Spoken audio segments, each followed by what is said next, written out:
నిత్య దరిద్రానికి కారణాలేమో మనం ఈ వీడియో ద్వారా తెలుసుకుందాము. కొందరు ఇంట్లో బాత్రూమ్లు శుభ్రంగా ఉంచుకోరు. ఇలా చేయడం వల్ల దరిద్రం పట్టుకోవడమే కాక అనారోగ్యం పాలవుతారు. రోజు వాడే మంచం పక్క బట్టలు శుభ్రంగా ఉంచుకోవాలంట.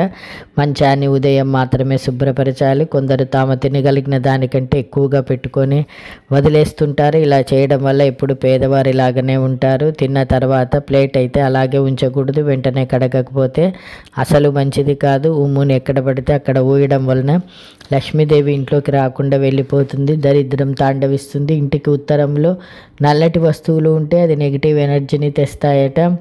శాస్త్రం ప్రకారము సంధ్యావేళలో ఊడ్చకూడదు. అలా ఊడిస్తే ఇది ఇంటికి దరిద్రం.